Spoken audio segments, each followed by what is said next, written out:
السلام علیکم ورحمۃ اللہ وبرکاتہ۔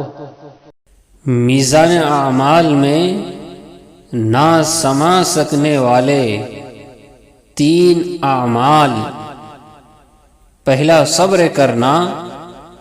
جو لوگ صبر سے کام لیتے ہیں انہیں ان کا ثواب بے حساب دیا جائے گا۔ دوسرا، معاف کرنا۔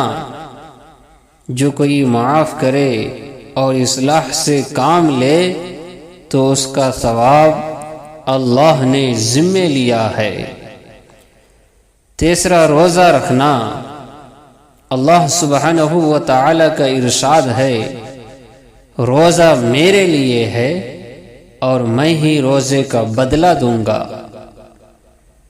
ارشاد خداوندی ہے، اور نصیحت کرتے رہو کیونکہ نصیحت ایمان لانے والوں کو فائدہ دیتی ہے، اور میں نے جنات اور انسانوں کو اس کے سوا کسی اور کام کے لیے پیدا نہیں کیا کہ وہ میری عبادت کرے۔ میں ان سے کسی قسم کا رزق نہیں چاہتا اور نہ یہ چاہتا ہوں کہ وہ مجھے کھلائے۔ اللہ تو خود ہی رازق ہے، قوت والا ہے۔ تجارتی لین دین میں برکت کا نسخہ۔